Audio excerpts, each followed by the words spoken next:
परमेश्वरको नाममा सबैलाई जय मसीह। यो चाहिँ मेरो प्याराग्राफ शैलीमा लेखिएको थोरै भावना छ अनि यहाँनिर शब्दहरू एउटा अर्थ मर्म कतै गल्ती कमजोरी भएमा चाहिँ मलाई एउटा बालक सम्झिकन क्षमा गरिदिनु होला।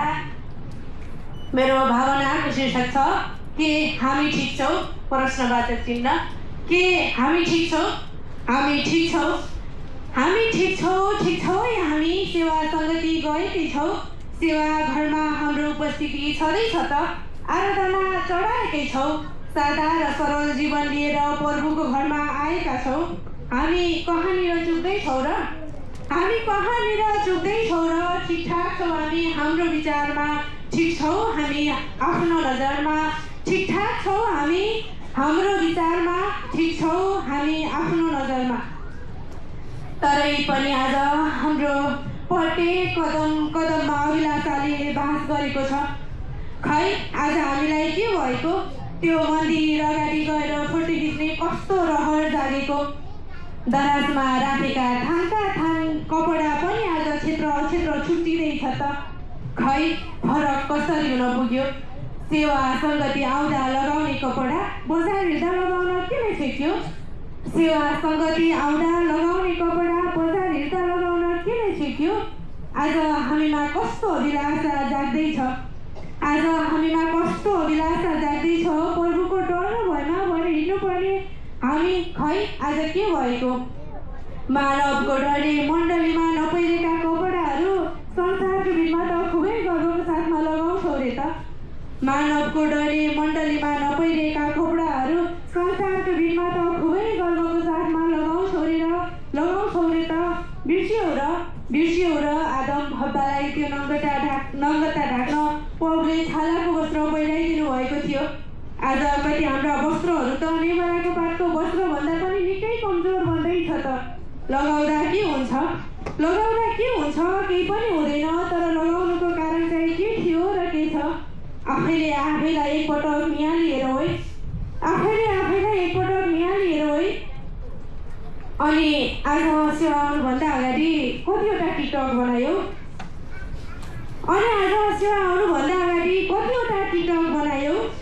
टिकटकमा लेखिएको शब्द गुन्जिएको ध्वनिले परमेश्वरलाई पनि प्रसन्न तुल्यायो कि हामीलाई मात्र? हिजो आज हामी शनिबार सेवा पनि अलि अबेर गर्दैछौँ त। जान पनि अलि अबेर गर्दैछौँ त। कारण यही मोबाइल त होइन। हामी होसियार बसौँ है आफ्नो विषयमा। सेवा साँच्चै देखाउन होइन, देखिन पनि होइन, भित्रै हृदयले गरौँ है। कहिलेकाहीँ हामी सेवा जान नपाएर रोएको छौँ।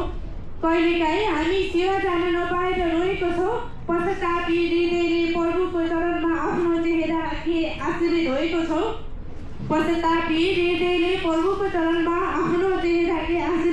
छौँ।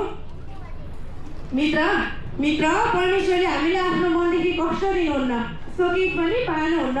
परमप्रभु अनुभवकारी र दयाले भरपुर हुनुहुन्छ, रिसाउनमा ढिलो र अति करुणामय हुनुहुन्छ। अनि सुन न अर्को कुरा पनि याद गरौँ है। परमप्रभु जस्तो स्वार्थी घमण्डी हाम्रो आवाजै नसुन्ने पात्र पनि हामीले कतै भेटेको छैनौँ अनि अनन्त दिनसम्म देख्ने पनि छैनौँ। परमप्रभु जस्तो स्वार्थी घमण्डी हाम्रो आवाजै नसुन्ने पात्र पनि हामीले कतै भेटेको छैनौँ अनि अनन्त दिनसम्म देख्ने पनि छैनौँ। हो त्यो दिन, जुन दिन हामीले हामीबाट पापका बन्धनहरू फुकाल्नुभन्दा अगाडि, ती अभिलाषी चिजहरू हामीबाट चुटाल्नुभन्दा अगाडि, जुन दिन परमप्रभुको आगमनको दिन। पुकार्नेछौँ, रुनेछौँ, कराउनेछौँ। तर हाम्रो बिन्ती त्यहाँ पटक्कै सुन्नु नै छैन। त्यो दिन हामीलाई दया माया देखाउनु हुने छैन, न त हामीप्रति टिठाउनुहुन्छ नै। परमप्रभुले भन्नुभएको छ अनि हेर म चाँडै आउँछु अनि हरेक मानिसलाई जस्तो उसको काम हुनेछ तिमी अनुसार दिनलाई मेरो इनाम मसित छ। याद गर न त्यो दिन सबैको अगाडि परमप्रभुले हामीलाई इन्कार गर्दा, मैले तिमीलाई चिन्दिनँ भनेर भन्दै गर्दा तिम्रो नाम जीवनको पुस्तकमा लेखिएको छैन। हत्केलामा तिम्रो नाम खोपिएको छैन भनेर भन्दै रहँदा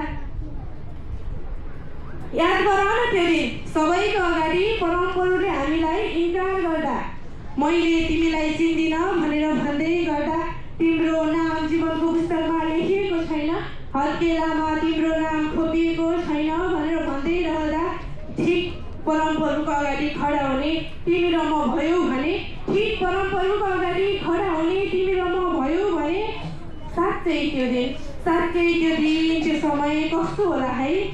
हामी एक व्यक्तिको निम्ति यसभन्दा बढी दुःखलाग्दो पीडादायकहरू के हुन सक्छ र? तिमी र म रमाउँदै गरेको संसारको अभिलाषा, बिर्सिँदै गरेको ख्रीष्टको वचन र क्षणिक आनन्द तुल्याउने यी संसारका थोकहरूले, तिमी र म रमाउँदै गरेको संसारको अभिलाषा, बिर्सिँदै गरेको ख्रीष्टको वचन र क्षणिक आनन्दित तुल्याउने यी संसारको थोकहरूले हामीलाई त्यो दिनसम्म पुर्याउँदैन भन्न सकिँदैन है। मित्र आज हामी अहिलेको जमानामा अलिअलि केही हुँदैन भन्दै आफैलाई सान्त्वना दिँदैछौँ। मित्र, आज हामीले अहिलेको जमानामा अलिअलि केही हुँदैन भन्दै आफैलाई सान्त्वना दिँदैछौँ। सेवा सङ्गतिबाट टाढा हुँदैछौँ, मण्डलीमा हाम्रो उपस्थिति कम हुँदैछ। याद गरेको छौँ हाम्रो एउटा औलामा मात्र आगोले बोल्दा हाम्रो पीडा दुखाइ कस्तो हुन्छ अनुभव छ है हामीलाई। अनि विचार गर न, जहाँ किरा मर्दैन र आगो निप्दैन, विचार गर न, जहाँ किरा मर्दैन र आगो निप्दैन, नरकको पीडा सहन सक्छौ कि त्यो आगो किराको आसनमाथि हामी रहन सक्छौ? साथी अब आगमनको दिन नजिकै छ। हामी होसियार बस्नुपर्छ है।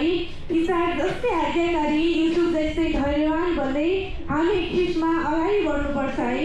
हामी होसियार बस्नुपर्छ है। इसाक जस्तै आज्ञाकारी, युसुफ जस्तै धैर्यवान बन्दै हामी ख्रीष्टमा अगाडि बढ्नुपर्छ है। हाम्रा निम्ति हन्ना जस्तै प्रार्थना गर्ने आमा र अब्राहम जस्तै बलिदान गर्न सक्ने परिवारको बिचमा हुर्किँदै गरेका हामी छौँ र अदनको बगैँचामा हब्बालाई बहकाउने सर्प जस्तै शैतान हाम्रो छेउमा छ। अदनको बगैँचामा हब्बालाई बहकाउने सर्प जस्तै शैतान हाम्रो छेउमा छ।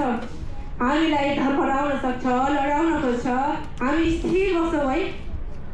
हामीलाई धर्मराउन सक्छ, लडाउन खोज्छ, हामी स्थिर बस्छौँ है। अन्जानमा गल्ती हुन सक्छ, हामी चुक्न सक्छौँ, तर प्रभुको चरणमा आएर पश्चाताप गरौँ है। मित्र, आजकै दिनबाट पश्चातापी बनेर ख्रीष्टमा अगाडि बढौँ है। मित्र, समय अब छोटो छ, पश्चातापी बनौँ है। समय अब छोटो छ, हामी पश्चातापी बनौँ है। जय मसीह।